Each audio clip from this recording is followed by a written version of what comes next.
Hi guys, journey of സുനിതയുടെ പുതിയൊരു വീഡിയോയിലേക്ക് എല്ലാവർക്കും സ്വാഗതം. അപ്പോൾ ഇന്ന് നമ്മൾ കവുങ്ങിൻ്റെ ഓല ഉപയോഗിച്ച്, അതായത് തണുങ്ങ് ഉപയോഗിച്ച് ചൂല് കെട്ടുന്നത് എങ്ങനെയെന്നാണ് നമ്മൾ ഇന്നത്തെ വീഡിയോയിൽ നോക്കുന്നത്. ഈ കവുങ്ങിൻ്റെ ഓലയെ നമ്മുടെ ഇങ്ങോട്ടൊക്കെ തണുങ്ങെന്നാണ് പറയുന്നത്. വേറെ ഏതെങ്കിലും പേര് ഇതിനുണ്ടെങ്കിൽ ഒന്ന് പറയണേ. നമുക്കിതിനായിട്ട് അത്യാവശ്യം നല്ല 2 തണുങ്ങാണ് നമ്മളിവിടെ എടുത്തിട്ടുള്ളത്. അപ്പോൾ ഇത് നമ്മൾ ഫുള്ളായിട്ട് എടുക്കത്തില്ല, ഇതിൻ്റെ കുറച്ച് ഭാഗമൊക്കെ നമ്മൾ കളയുന്നുണ്ട്. എനിക്ക് ചൂല് കെട്ടി അത്ര വലിയ പരിചയമില്ലാത്തത് കൊണ്ട് അമ്മയാണ് ചൂല് കെട്ടുന്നത്. അപ്പോൾ ആദ്യം നമ്മൾ തണുങ്ങത ഇതേപോലെ കട്ട് ചെയ്തെടുക്കണം. ഒരുപാട് നീളം കൂടി പോകാനും പാടില്ല, എന്നാൽ തീരെ അങ്ങ് നീളം കുറഞ്ഞു പോകാനും പാടില്ല. അപ്പോൾ ഈ ഒരു അളവിൽ തണുങ്ങ് ഇതേപോലെ കട്ട് ചെയ്ത് എടുക്കണം. കട്ട് ചെയ്യുമ്പോൾ ഓല മുറിഞ്ഞു പോകാതെ പ്രത്യേകം നമ്മൾ ശ്രദ്ധിക്കണം. അതേപോലെ തന്നെ അത്യാവശ്യം നല്ല വൃത്തിയുള്ള വലിയ തണുങ്ങൊക്കെയാണ് ചൂല് കെട്ടാൻ ഏറ്റവും നല്ലത്. തീരെ പൊടിഞ്ഞു പോയ തണുങ്ങൊക്കെ ചൂല് അത്ര നല്ലതായിരിക്കത്തില്ല. ഇനി അടുത്തതായിട്ട് വേണ്ടുന്നത്, ഈ കട്ട് ചെയ്ത് വെച്ചേക്കുന്ന തണുങ്ങ് നമ്മൾ ഇതേപോലെ രണ്ടായിട്ട് കീറിയെടുക്കണം. അപ്പോൾ അത് ഒടിഞ്ഞു പോകാതെ പ്രത്യേകം ശ്രദ്ധിക്കണം. ഇതേപോലെ നല്ല പോലെ രണ്ടായിട്ട് കീറിയെടുക്കുക. ഇതേപോലെ തന്നെ നമ്മൾ ഓല ഇങ്ങനെ മുറിച്ചിട്ട് ചൂല് കെട്ടാവുന്നതാണ്. പക്ഷെ അവിടെ നമ്മൾ ഓല ഇങ്ങനെ കീറിയെടുക്കത്തില്ല. ഇനി ഈ തണുങ്ങ് കീറിയതിൻ്റെ ആ കട്ടിയുള്ള ഭാഗമൊക്കെ നന്നായിട്ട് ചെത്തിക്കളയണം. എന്ന് വെച്ചാൽ നമ്മൾ ആ ചൂലാക്കുന്ന ഭാഗം നല്ല ഫ്ലെക്സിബിളായിട്ട് തന്നെ ഇരിക്കണം. ഇനി ഇങ്ങനെ ഓരോന്നും ഇങ്ങനെ കട്ട് ചെയ്തെടുക്കേണ്ടതായിട്ടുണ്ട്. ചൂല് കെട്ടുമ്പോൾ നമുക്കിതിങ്ങനെ കട്ട് ചെയ്തെടുക്കുന്ന ഈ ഒരു ഭാഗം മാത്രമേ ഉള്ളൂ കുറച്ച് പാടായിട്ടുള്ളത്. കാരണം അത് കറക്റ്റായിട്ട് കയറി പോവരുത്, ഓലയൊന്നും മുറിയാതൊക്കെ കട്ട് ചെയ്തെടുക്കണ്ടേ. അപ്പം അത് കുറച്ച് ഒരു പാടായിട്ട് തോന്നും. പക്ഷെ അമ്മയ്ക്കൊക്കെ ഇത് എളുപ്പമാണ്. അമ്മയൊക്കെ മിക്കവാറും ചൂല് കെട്ടുന്നത് അതുകൊണ്ട്. അപ്പോൾ ദേ നമ്മൾ കട്ട് ചെയ്തെടുത്ത് ഇതേപോലെ കിട്ടിയിട്ടുണ്ട്. പിന്നെ ആ തണുങ്ങിൻ്റെ തുഞ്ചം ഭാഗം നമ്മൾ അതേപോലെ തന്നെ കുറച്ചൊരു നീളത്തിൽ കട്ട് ചെയ്ത് എടുത്തിട്ടുണ്ട്. അത് കീറേണ്ട ആവശ്യമില്ല. അപ്പോൾ ചൂല് കിട്ടുന്ന ഒരു തണുങ്ങ് ഇതേപോലെ പീസാക്കി അതിൻ്റെ മടലൊക്കെ ചെത്തി ഇതേപോലെ ആക്കി എടുക്കണം. അപ്പോൾ ഇനി നമുക്കിത് കെട്ടിത്തുടങ്ങാം. അപ്പോൾ അതിനായിട്ട് ആദ്യം ആ തണുങ്ങിൻ്റെ തുമ്പ് ഭാഗം അഥവാ തുഞ്ചം ഭാഗം വരുന്ന ആ ഒരു പീസാണ് നമ്മൾ ആദ്യം എടുത്തിട്ടുള്ളത്. അതെടുത്തിട്ട് ഒരു 2-3 ഓല തള്ളിവിട്ട് ഇടയ്ക്കോട്ട് കയറ്റി ഇതേപോലെ ഇങ്ങനെ ഒരു കെട്ടിടണം. അപ്പോൾ ചൂല് കെട്ടാൻ വേണ്ടിയിട്ട് നമ്മൾ അത്യാവശ്യം നല്ല നീളമുള്ള വള്ളി തന്നെ എടുക്കണം. അതേപോലെ പൊട്ടാൻ പാടില്ല, നല്ല അത്യാവശ്യം ബലമുള്ള വള്ളി തന്നെ ആയിരിക്കണം. മുമ്പൊക്കെ ആണെങ്കിൽ നമ്മളിവിടെ ചൂല് കെട്ടുമ്പം ഈ ഓലയുടെ ഒരു വഴുക എന്ന് പറഞ്ഞിട്ടൊരു സംഭവമുണ്ട് ഓലയുടെ ഫ്രണ്ടിൽ, അത് ഇരിഞ്ഞ് വെച്ചിട്ടാണ് നമ്മൾ ചൂല് കെട്ടിക്കൊണ്ടിരുന്നത്. ഇപ്പം നമ്മളിവിടെ അത് കിട്ടാത്തത് കൊണ്ട് പ്ലാസ്റ്റിക് വള്ളി വെച്ചാണ് കെട്ടുന്നത്. അപ്പോൾ ഇതേപോലെ കെട്ടുക. ഇനി നമ്മൾ ആ കെട്ടിട്ടേക്കുന്ന പീസ് എടുത്ത് ഇതേപോലെ നന്നായിട്ടൊന്ന് ചവിട്ടി പിടിക്കണം. ഇനി നമ്മൾ ആ കഷ്ണമാക്കി വെച്ചേക്കുന്ന തണുങ്ങില്ലേ, അത് എടുക്കുക. അതെടുത്തിട്ട് അതിൻ്റെ 2 ഓല പുറത്തേക്ക് തള്ളിയിട്ട് അതിൻ്റെ അകത്തൂടെ ഇങ്ങനെ ആ വള്ളി കയറ്റി കൊണ്ടുവരണം. അതായത് നമ്മൾ ആ തണുങ്ങ് ആ വള്ളിയിൽ കൊളുത്തിയിടുന്ന രീതിയിൽ. അപ്പോൾ ഇത് ഓരോ പീസ് എടുത്ത് വെക്കുമ്പോഴും ആദ്യം വെച്ച ആ പീസിനോട് കൂടുതൽ ചേർത്ത് നന്നായിട്ട് ടൈറ്റാക്കി തന്നെ വേണം ഓരോ പീസും വെക്കേണ്ടുന്നത്. അതേപോലെ തന്നെ നമ്മൾ ഈ ഓരോ പീസും വെച്ചതിന് ശേഷം ആ വള്ളി നന്നായിട്ട് വലിച്ച് മുറുക്കണം. അതേപോലെ തന്നെ അതിൻ്റെ ചുവട് ഭാഗം വരുന്നതെല്ലാം ഒരേ ലെവലായിരിക്കുകയും വേണം. നമ്മൾ പുതുതായിട്ട് ഒരു പീസ് തണുങ്ങ് വെക്കുമ്പോൾ അത് നന്നായിട്ട് ആ വള്ളിയിൽ ടൈറ്റ് ചെയ്യുന്നതോടൊപ്പം തന്നെ അതും കൂടെ ചേർത്ത് നമ്മളൊന്ന് ചവിട്ടി പിടിക്കണം.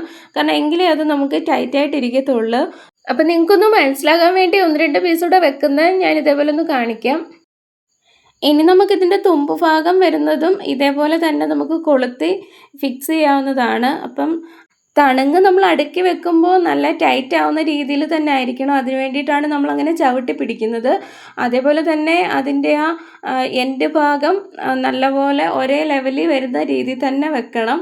ഇല്ലെങ്കിൽ നമുക്ക് ആ ചൂല് ഉപയോഗിക്കുമ്പം നമ്മുടെ കയ്യിൽ വന്ന് തട്ടും, കൈ വേദനിക്കുകയൊക്കെ ചെയ്യും. ഇപ്പം നമ്മൾ തണുങ്ങെല്ലാം വെച്ച് കഴിഞ്ഞു. ഇനി നമ്മളിത് കെട്ടാൻ പോവാണ്. കണ്ടില്ലേ, ആ സ്റ്റാർട്ടിങ്ങിൽ നമ്മൾ വെച്ച ആ ഒരു പീസും കെട്ടിട്ട് വെച്ച ആ ഒരു പീസും ഏറ്റവും അവസാനം വെച്ച പീസും കൂടെ അടുത്തടുത്ത് വരുന്ന രീതിയിൽ അത് റൗണ്ട് ചെയ്ത് എടുക്കണം. ഈ സമയത്ത് നന്നായിട്ട് ടൈറ്റ് ചെയ്ത് നല്ലപോലെ മുറുക്കെ പിടിച്ച് വേണം ആ വള്ളി അങ്ങനെ ചുറ്റി എടുക്കേണ്ടുന്നത്. കണ്ടില്ലേ, ഇങ്ങനെ ഇതേപോലെ നന്നായിട്ട് പിടിച്ച് മുറുക്കണം. നമ്മൾ തുടക്കം മുതലേ അതുകൊണ്ടാണ് നമ്മൾ ഓരോ പീസ് തണുങ്ങ് വെച്ചപ്പോഴും അങ്ങനെ ടൈറ്റ് ആക്കി വെച്ചത്. എങ്കിൽ മാത്രമേ അത് ഞെരുങ്ങി കറക്റ്റായിട്ട് ഇരിക്കത്തുള്ളൂ. ഇനി നമുക്ക് ഈ വള്ളി ചുറ്റുന്നതാണ്. നമ്മൾ സാധാരണ ചൂല് കെട്ടുന്നത് പോലെ കെട്ടിട്ട് പോവല്ല. ഈ തണുങ്ങിൻ്റെ കൂട്ടത്തിൽ ഏതെങ്കിലും ഒരു പീസിൻ്റെ ഒരു 2-3 ഓല എടുക്കുക. ആ ഓലയുടെ അടിക്കൂടെ ആ ഒരു വള്ളി കൊണ്ടുവരണം. അതിനുശേഷം ചൂലൊന്ന് റൗണ്ട് ചെയ്യണം. റൗണ്ട് ചെയ്തിട്ട് വീണ്ടും തൊട്ടിപ്പുറത്തുള്ള ഒരു 2-3 ഓല എടുക്കുക. അതിൻ്റെ അടിക്കൂടെ വീണ്ടും ആ വള്ളി കൊണ്ടുവരണം. കൊണ്ടുവന്നിട്ട് വീണ്ടും കുറച്ചിപ്പുറത്തോട്ട് മാറ്റി, ഒരുപാട് ഡിസ്റ്റൻസ് വരാതെ വീണ്ടും അത് അടുത്ത ഒരു 2-3 ഓല എടുക്കുക. എടുത്തിട്ട് ഓരോല എടുത്താലും മതി. അതിനുശേഷം വീണ്ടും ഇതിങ്ങനെ റൗണ്ട് ചെയ്ത് ഇങ്ങനെ കണ്ടിന്യൂസ് ആയിട്ട് ഇതിങ്ങനെ ചെയ്തുകൊണ്ടിരിക്കുക. ഈ സമയത്തൊന്നും ഇതൊരു കാരണവശാലും ലൂസാകാൻ പാടില്ല. വീണ്ടും നമ്മളിതിങ്ങനെ ട്വിസ്റ്റ് ചെയ്തുകൊണ്ടേ ഇരിക്കുക. അതേപോലെ നമ്മൾ 2 കൈ മാത്രം ഉപയോഗിച്ച് ചൂല് കെട്ടാൻ നിന്നാൽ നമുക്കത് നല്ല മുറുക്കത്തിലുള്ള ചൂല് കിട്ടത്തില്ല. അപ്പം അതുകൊണ്ട് നമ്മളൊരു കാല് വെച്ച് ഇങ്ങനെ ചവിട്ടി പിടിക്കുന്നത് നല്ലതാണ്. അപ്പോൾ അങ്ങനെ ചവിട്ടി പിടിച്ച് തന്നെ ചെയ്യാൻ ശ്രമിക്കുക.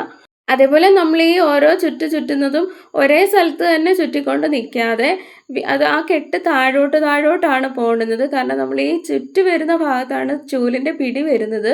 അപ്പോൾ ഇത് താഴോട്ട് ചുറ്റിക്കൊണ്ടുവരണം. പണ്ടൊക്കെ ഉള്ളവർ പറയത്തില്ലേ ചൂലിൻ്റെ കെട്ടിന് അടി വാങ്ങിക്കാന്ന്. അപ്പം ഇതാണ് സംഭവം. ഇത്രയ്ക്ക് നല്ല ടൈറ്റായിട്ട് കെട്ടുന്നത് കൊണ്ട് തന്നെ നല്ല ബലമാണ്. ഒരു കുറുവടിയൊക്കെ വെച്ച് അടിക്കുന്നത് പോലുള്ള എഫക്റ്റ് ആയിരിക്കും അതിനുണ്ടാവുന്നത്. പിന്നെ അതേപോലെ ഒരു തവണ ഈ വള്ളിക്ക് മുകളിലൂടെ വരുന്ന ഓലയുടെ ഭാഗത്തെ അടുത്ത തവണ മാക്സിമം വള്ളിക്ക് മുകളിലൂടെ എടുക്കാതിരിക്കാൻ പ്രത്യേകം ശ്രദ്ധിക്കുക. കാരണം അങ്ങനെ വന്നാലും ഈ ചൂലിൻ്റെ കെട്ട് ലൂസായി പോകും. നമ്മൾ വീഡിയോയുടെ ലെങ്ത് കൂട്ടാൻ വേണ്ടിയിട്ട് വലിച്ചു നീട്ടി പറഞ്ഞു കൊണ്ടുപോകുന്നതല്ല. ഈ ചൂല് കെട്ടുന്ന സമയത്ത് സംശയം തോന്നാതിരിക്കാൻ വേണ്ടിയിട്ടാണ് മാക്സിമം ഈ കെട്ടുന്നതിൻ്റെ ഭാഗം കൂടുതൽ ഇതിനകത്ത് ഉൾപ്പെടുത്തി കാണിക്കുന്നത്. കണ്ടില്ലേ, ഇപ്പോൾ ആ ചൂലിൻ്റെ പിടി നല്ല ടൈറ്റായിട്ട് നല്ല ലെവലായിട്ട് വരുന്നുണ്ട്. നമ്മൾ ഈ തണുങ്ങിൻ്റെ ചൂല് ഉപയോഗിച്ച് തൂക്കുമ്പം റൂം പെട്ടെന്ന് നമുക്ക് തൂത്ത് കഴിയുകയും ചെയ്യും. അതേപോലെ നല്ല വൃത്തിയായിരിക്കും, പൊടിയൊന്നും അതിനകത്ത് ഉണ്ടാവില്ല. അപ്പം നല്ല വൃത്തിയായിട്ട് തൂത്ത് കൊണ്ടുവരാൻ പറ്റും. അതുപോലെ പെട്ടെന്ന് തൂത്ത് കഴിയുകയും ചെയ്യും. എനിക്ക് പ്ലാസ്റ്റിക്കിൻ്റെ ചൂലും ഈർക്കിലിൻ്റെ ചൂലും ഉപയോഗിക്കുന്നതിനെക്കാട്ടി കൂടുതൽ ഇഷ്ടം റൂമൊക്കെ തൂക്കുന്നതിന് തണുങ്ങിൻ്റെ ചൂല് ഉപയോഗിക്കുന്നതിനാണ്. നമ്മൾ കെട്ടി വന്ന കൂട്ടത്തിൽ ആ വള്ളി അങ്ങ് പൊട്ടിപ്പോയി. വീണ്ടും നമ്മൾ അതേപോലെ ആ ചൂല് ലൂസാക്കാതെ തന്നെ ചവിട്ടി പിടിച്ചുകൊണ്ട് നമ്മൾ ആ വള്ളി വീണ്ടും നമ്മൾ കൂട്ടി കെട്ടിയിട്ട് അങ്ങനെ തന്നെ എടുക്കുകയാണ്. അതേപോലെ നമ്മളെടുത്ത തണങ്ങിൻ്റെ ചുവട് ഭാഗമൊന്നും നമ്മൾ എടുത്തിട്ടില്ല. അതിൻ്റെ കുറച്ചൊരു മിഡിൽ പോർഷൻ തൊട്ടാണ് നമ്മൾ എടുത്തത്. അപ്പോൾ ആ ഭാഗം തൊട്ടാണ് നല്ല രീതിയിൽ അതിൻ്റെ ഓല ഉള്ളത്. അതേപോലെ നമ്മൾ ഈ ചൂല് കെട്ടുമ്പോൾ അതിൻ്റെ കെട്ടിടുന്ന ഭാഗം കുറച്ച് നീളത്തിൽ തന്നെ ഇട്ടേക്കണം. കാരണം എന്ന് വെച്ച് കഴിഞ്ഞാൽ എങ്കിലേ നമുക്ക് ചൂലിനൊരു ഒതുക്കമൊക്കെ കിട്ടത്തുള്ളൂ. ഇപ്പോൾ ഈ ഒരു ഭാഗത്തിൽ വെച്ച് നമുക്ക് ചൂല് ഉപയോഗിക്കുന്നത് അത്ര കൺവീനിയൻ്റ് അല്ല. അപ്പോൾ നമ്മൾ ചൂലിൻ്റെ കെട്ടിടുന്നത് ഏകദേശം ഇവിടെ അവസാനിപ്പിക്കുകയാണ്. ഇത്രയും നീളത്തിൽ നമുക്ക് ചൂലിൻ്റെ ആ ഒരു പിടിക്കുന്ന ഭാഗത്തിന് നീളം വേണം. അത്രയും ഭാഗം നമ്മൾ കെട്ടും വേണം. ഇനി നമ്മൾ ആ മുകളിൽ ടൈറ്റാക്കി വരിഞ്ഞു കൊണ്ടുവന്ന ഭാഗമില്ലേ, അപ്പം അതിൽ ഒരു ഭാഗത്തൂടെ നമ്മൾ ഈ കൊണ്ടുവന്ന കെട്ടിൻ്റെ വള്ളിയുടെ തുമ്പ് മുകളിലേക്ക് കയറ്റുകയാണ്. നമ്മളിവിടെ പ്രത്യേകിച്ച് കെട്ടായിട്ടൊന്നും ഇടുന്നില്ല. നമ്മൾ ആ വരിഞ്ഞ് താഴോട്ട് കൊണ്ടുപോയി അതേപോലെ തന്നെ ആ വള്ളി ഇതിൻ്റെ ഇടയ്ക്കൂടെ തിരിച്ച് വരിഞ്ഞ് മുകളിലേക്ക് കൊണ്ടുവരുന്ന മാത്രമേ ഉള്ളൂ. നമ്മൾ ആ വരിഞ്ഞത് നല്ല ടൈറ്റാക്കി വരിഞ്ഞ് കെട്ടിയത് കൊണ്ട് ഇതൊരിക്കലും ലൂസായി പോകത്തുമില്ല. നമ്മൾ ആ താഴോട്ട് വരിഞ്ഞു പോയ വള്ളി ആ വിസിബിളായ ഭാഗമില്ലേ, അതിൻ്റെ അടിവശത്തൂടെ ഇതിങ്ങനെ തിരിച്ച് അതേപോലെ നമ്മൾ മുകളിലേക്ക് കൊണ്ടുവരികയാണ്. അപ്പോൾ ഒരു ഭാഗത്തൂടെ മാത്രമല്ല, ഇത് നമ്മൾ മുകളിലോട്ട് വരിഞ്ഞെടുക്കുന്നതും ഒരു റൗണ്ടായിട്ട് തന്നെ വന്നാണ് വരിയുന്നത്. ഇങ്ങനെ ചെയ്യുന്നത് കൊണ്ട് തന്നെ നമ്മളുടെ ചൂല് ഒരിക്കലും ലൂസായി പോകത്തില്ല. ഈ തണുങ്ങൊന്നും ഇതിനകത്തൊന്നും ഊരിപ്പോകത്തുമില്ല. പക്ഷേ നമ്മൾ താഴെ കൊണ്ടുവന്ന് അല്ലാതെ തന്നെ റൗണ്ടിൽ കെട്ടിട്ട് വെക്കുകയാണെന്നുണ്ടെങ്കിൽ ആ വള്ളി ലൂസായി പോകും. നമ്മുടെ ചൂല് പെട്ടെന്ന് അഴിഞ്ഞു പോകുന്നതിനൊക്കെ കാരണമാകുമായിരുന്നു. പക്ഷേ ഇതൊരിക്കലും അങ്ങനെ ലൂസാകത്തുമില്ല, ചൂല് അഴിഞ്ഞു പോകത്തുമില്ല, ഒന്നുമില്ല. ചൂല് തേഞ്ഞ് പന്നലായി പോയാൽ തന്നെയും ഈ കെട്ടിൻ്റെ ഭാഗമൊന്നും ഒരു കുഴപ്പമില്ലാതെ ഇങ്ങനെ തന്നെ ഇരിക്കുകയും ചെയ്യും. പിന്നെ നമ്മൾ തണുങ്ങ് ചൂല് കെട്ടാൻ മാക്സിമം ഈ ഒരു ഷേപ്പിലുള്ള വള്ളി തന്നെ എടുക്കുന്നതായിരിക്കും നല്ലത്. അപ്പോൾ ഇതിങ്ങനെ വരിഞ്ഞ് വരുന്ന വഴിക്ക് കുരുങ്ങി പോകാതൊക്കെ പ്രത്യേകം ശ്രദ്ധിക്കണം. കാരണം അതൊക്കെ നമ്മുടെ കയ്യെ കൊണ്ട് കയറുകയൊക്കെ ചെയ്യും. അങ്ങനെ നമ്മുടെ ചൂല് ഏകദേശമൊക്കെ കെട്ടിക്കഴിഞ്ഞു. ഇനി നമുക്ക് ഈ അങ്ങും ഇങ്ങുമൊക്കെ പൊങ്ങിയിരിക്കുന്ന വള്ളിയുടെ ഭാഗങ്ങളൊക്കെ നമ്മൾ കട്ട് ചെയ്ത് കളയുകയാണ്. അപ്പം ഇല്ലെന്ന് വരി അത് നമ്മുടെ കയ്യിൽ കൊണ്ട് കയറും. നമുക്ക് ചൂല് പിടിച്ച് തൂക്കുന്നതിനൊക്കെ ബുദ്ധിമുട്ടായിരിക്കും. നമ്മുടെ കയ്യിൽ എന്തുമാത്രം തണുങ്ങ് ഒതുങ്ങുമോ അത്രയും തണുങ്ങ് മാത്രമേ നമ്മൾ ചൂല് കെട്ടാനായിട്ട് എടുക്കാൻ പാടുള്ളൂ. അല്ലെങ്കിൽ നമ്മുടെ കയ്യിൽ ചൂല് ഒതുങ്ങത്തില്ല. അപ്പം നമുക്ക് പിടിച്ച് തൂക്കുന്നതിനൊക്കെ ഭയങ്കര പാടായിരിക്കും. അങ്ങനെ നമ്മൾ നമ്മുടെ ചൂല് കെട്ടിക്കഴിഞ്ഞു. ഇനി നമ്മൾ കത്തി ഉപയോഗിച്ച് ഇങ്ങനെ ഈ ചിലന്ന് നിൽക്കുന്ന ഭാഗങ്ങളെല്ലാം ഒന്ന് കോതി ഒതുക്കി റെഡിയാക്കണം. ഇല്ലെങ്കിൽ നമുക്കിത് വെച്ച് തൂക്കാൻ പറ്റത്തില്ല കേട്ടോ. നമ്മൾ തൂത്ത് മുന്നോട്ട് കൊണ്ടുപോകുമ്പോൾ അഴുക്കെല്ലാം വീണ്ടും തിരിച്ച് പുറമോട്ട് തന്നെ വരും. അതുകൊണ്ട് നമ്മളിത് നന്നായിട്ടൊന്ന് ട്രിം ചെയ്തെടുക്കണം. ഞാനും ചൂല് കെട്ടാറുണ്ട്, പക്ഷേ ഇത്രയും പെർഫെക്റ്റ് ആയിട്ടൊന്നും കിട്ടത്തില്ല. അമ്മമാരൊക്കെ ഒരുപാട് ചൂല് കെട്ടി ഒരു തഴക്കമൊക്കെ ഉള്ളതല്ലേ. അപ്പോൾ ഇതാണ് നമ്മളുടെ ചൂലിൻ്റെ ഒരു ഫൈനൽ ലുക്ക് എന്ന് പറയുന്നത്. കണ്ടില്ല, കെട്ടൊക്കെ നല്ല രീതിയിൽ വന്നിട്ടുണ്ട്. ഇനി ഇത്രയും കൊണ്ട് മാത്രമല്ല, ഇനി ഈ ചൂലൊന്ന് ഒതുങ്ങണം. ഇപ്പോൾ ഇത് ചിലന്ന് നിൽക്കുമല്ലേ, അപ്പോൾ ഇതൊന്ന് ഒതുങ്ങണം. അപ്പോൾ അതിന് വേണ്ടിയിട്ട് നമ്മളിനി ഒരു കെട്ടും കൂടെ ഇതിനകത്ത് ഇടേണ്ടതായിട്ടുണ്ട്. കണ്ടില്ലേ, നമ്മൾ ആ വരിഞ്ഞു കൊണ്ടുവന്ന ഭാഗം ഇതേപോലെ ഇരിക്കും. ഇങ്ങനെ തന്നെ നമ്മൾ കറക്റ്റായിട്ട് വരിഞ്ഞെടുക്കുക.